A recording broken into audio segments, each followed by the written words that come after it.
Hello guys, कैसे हैं आप लोग। चलो स्टार्ट कर रहे हैं हम लोग अपना नेक्स्ट वीडियो। इस वीडियो में हम लोग आगे देखेंगे, आगे के क्वेश्चन को देखेंगे। चलो देखो, पहला क्वेश्चन क्या कह रहा है हम लोग को। The term synaptonemal complex refers to site of. जो टर्म सिनेप्टोनिमल कॉम्प्लेक्स है वो क्या दिखाता है, ठीक है, वो क्या दिखाता है ये बताना है। ये देखो, क्रोमोसोम जब अलाइन होता है ना, देखो बताता हूं मैं कैसे। ये क्रोमोसोम जो है, ये क्रोमोसोम है, और ये जब होमोलोगस क्रोमोसोम अलाइन होता है एक दूसरे के साथ, तो दिख रहा है ना, होमोलोगस क्रोमोसोम थोड़ा सा मोटा बनेगा, ये चीज़ है ना।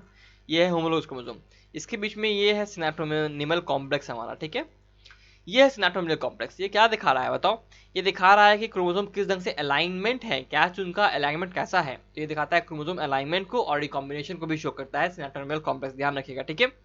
Repulsion of homologous chromosome takes place in, देखो, जब क्रोमोसोम का रिकॉम्बिनेशन हो जाएगा, जब क्रोमोसोम का जो पार्ट है एक दूसरे से एक्सचेंज हो जाता है, रिकॉम्बिनेशन हो जाता है वहाँ पे, ठीक है ना, रिकॉम्बिनेज एंजाइम लगता है वहाँ पे, या फिर रिकॉम्बिनेशन होता है पैकेजिंग स्टेज के अंदर, फिर वो अलग अलग होता है, और दोनों के दोनों क्रोमोसोम अलग होते हैं। और अलग हो जाने के बाद, देखो पिछले बार ना मैंने बताया था कुछ यूं, अब इससे मैंने ऐसे बताया है, लेकिन आप लोग ये मत समझ लीजिए कि ऐसा ही होता है। ये क्रोमोसोम को मैंने बताया था, और फिर मैंने क्या किया था, इन दोनों का पार्ट को हरा और ग्रीन करके मैंने अलग अलग कर दिया था। मैंने एग्जाम्पल दिया था, वो प्लीज उस पर कोई कमेंट नहीं करना सर, आपने गलत बता दिया। देखो ये होता है, तुम्हारे पास इस ढंग से होमोलोगस क्रोमोसोम होते हैं, ठीक है ना। और होमोलोगस क्रोमोसोम जब ऐसे आते हैं ना, तो यहाँ पे इन दोनों पार्ट का एक्सचेंज होता है। ये पार्ट इससे एक्सचेंज हो जाता है, ये पार्ट जो है ना इसके पास चला जाएगा, ये पार्ट इसके पास आ जाएगा, ठीक है।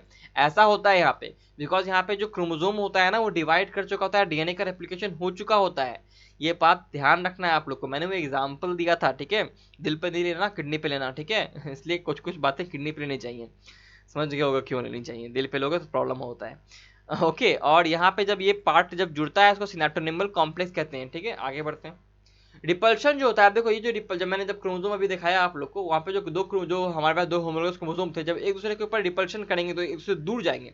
तो वो कब होता है, वो कब होता है ये बताना है। वो होता है डिप्लोटिन स्टेज में, ठीक है ना। डिप्लोटिन में जब स्टेज में होता है, तो यहाँ पे जब जो टर्मिनलाइजेशन है वो स्टार्ट हो चुका होता है ना, वो इसीलिए डिप्लोटिन में स्टेज में हम लोग रिपल्शन के कारण वो चीज स्टार्ट होता है। ओके, आंसर क्या हो जाएगा, रिपल्शन ऑफ क्रोमोसोम का डिप्लोटिन हो जाएगा। नेक्स्ट क्वेश्चन देखो, 23 क्या है। Which cell division is found during cleavage, cleavage के दौरान कौन सा सेल डिवीजन होता है। देखो, cleavage is a type of mitosis, cleavage is a type of mitosis. मैं कह रहा हूँ क्यों, क्योंकि माइटोसिस जब होता है ना, तो माइटोसिस में क्या होता है कि पहले एक सेल जो होगा वो, ये सेल है, डिवाइड किया न्यूक्लियस के अंदर, डिवाइड करके दो छोटे छोटे सेल बनाए।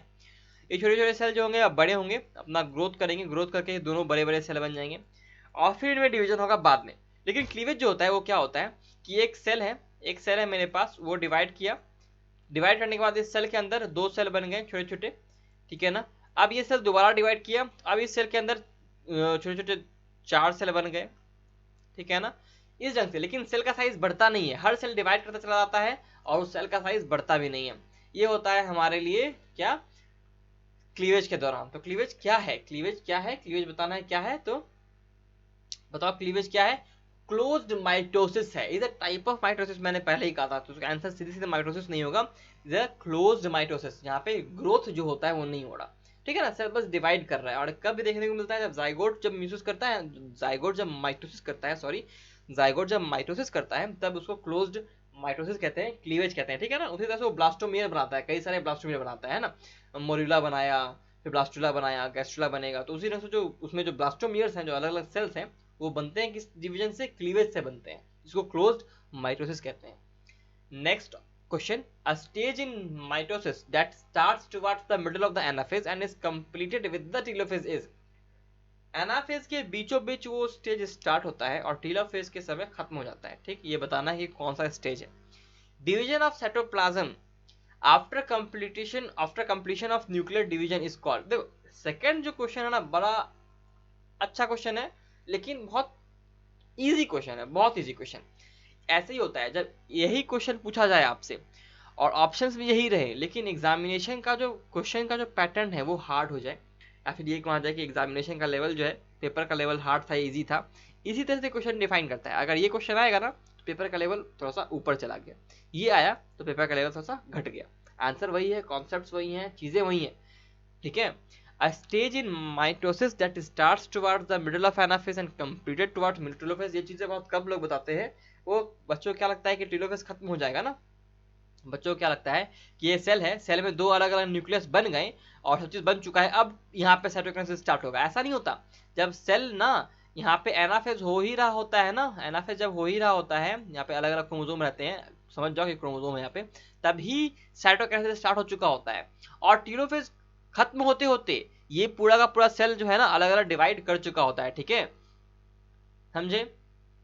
तो आंसर क्या होगा इसका? इसका होगा हमारे पास आंसर साइटोकाइनेसिस होगा। ठीक है, नेक्स्ट क्वेश्चन देखते हैं हम लोग। बढ़ो, क्या होगा इसका आंसर? इसका आंसर हमने साइटोकाइनेसिस लगाया ना। ठीक है, how many ATP is required during anaphase to move chromosome from equator to the poles? बहुत अच्छा क्वेश्चन, बहुत इंपॉर्टेंट क्वेश्चन। ठीक है ना, ये क्वेश्चन बिल्कुल आ सकता है, बहुत चांसेस है इस क्वेश्चन के आने के। कहना क्या चाह रहा है, एक ये सेल है हमारे पास, इस बहुत बड़ा सेल बन गया ना यार। चलो देखो, ये एक सेल है हमारे पास और इस सेल में यहाँ पे दो स्पिंडल फाइबर हमारे पास है। ठीक है, दो स्पिंडल फाइबर हमारे पास यहाँ पे है।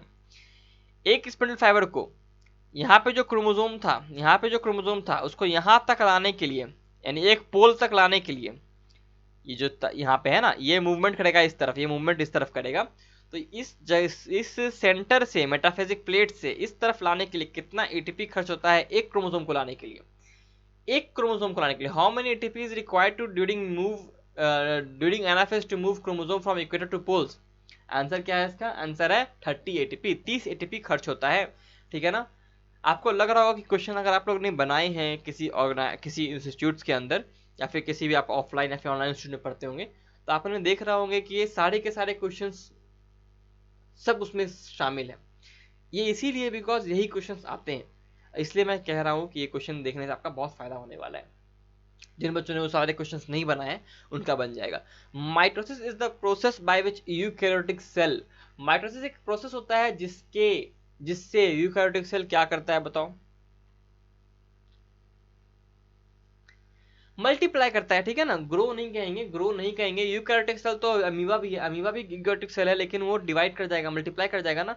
एक सेल के बारे में पूछ रहा है, एक ऑर्गेनिज्म के बारे में नहीं पूछ रहा, एक सेल के बारे में पूछ रहा है। अब हमारा मान लो कोई एक सेल है, तो वो मल्टीप्लाई ही कर रहा है, भले हम लोग के लेवल के आने के बाद, क्योंकि हमारे लेवल में देखा जाए तो वो हम दो ऑर्गेनिज्म नहीं बन गए, मैं एक से दो नहीं हो गया, लेकिन वो हमारा सेल जो है उसके लेवल पे देखा जाए तो वो तो मल्टीप्लाई ही कर रहा है, वो तो थोड़े ग्रो कर रहा है। ग्रो तो होता है उसका साइज बढ़ना। आंसर क्या होगा? मल्टीप्लाई हो जाएगा। ठीक है, in pachytene stage of, in pachytene या pachytene, pachytene stage of meiosis the chromosomes appear. In pachytene stage of meiosis chromosome कैसे अपीयर करते हैं? साफ साफ एनसीईआरटी लिखता है इसके बारे में। जाइगोटिन में लिखता है कि टेट्राड बनने लगता है, लेकिन मोर क्लियरली विजिबल होता है जाकर के, जो बाइवेलेंट स्टेज है वो पैकाटिन स्टेज में जाकर के हमें मोर क्लियरली विजिबल होता है। और वो जो टेट्राड है जो कि बाइवेलेंट है वो 4 स्ट्रैंडेड होता है, 4 स्ट्रैंडेड होता है, कुछ यूं दिखाई देता है। ये एक क्रोमोसोम है, ठीक है ना, 2 क्रोमेटिड है इस क्रोमोसोम के अंदर। अरे यार ये कैसा बन जाता है हमसे, मुझसे हमेशा। और ये दूसरा होमोलोगस क्रोमोसोम का दूसरा पार्ट है ये। ठीक है, दूसरा पार्ट है ये। देखो ये 4 स्टैंडर्ड है, 1 स्टैंड, 2 स्टैंड, 3 स्टैंड, चौथा स्टैंड। ठीक है, आगे बढ़ते हैं। Microtubule depolymerising drug such as colchicine is expected to, अभी हम लोगों ने सॉल्व किया ना पिछले वीडियो में इस चीज को, कॉल्चिसिन या फिर कॉल्चिकिन या फिर कॉल्चिकाइन, कॉल्चिसाइन जो भी कह लो, ये जो है ये एक माइटोटिक पॉइजन है। ठीक है ना, ये एक माइटोटिक पॉइजन है। और ये क्या करता है, ये जो स्पिंडल फाइबर को डिसइंटीग्रेट कर देता है, डीपॉलीमराइज कर देता है, स्पिंडल फाइबर को खत्म कर देता है। ये बनाता क्या है? पॉलीप्लॉइड को जन्म देता है किसी भी सेल के अंदर। बताओ क्या करेगा?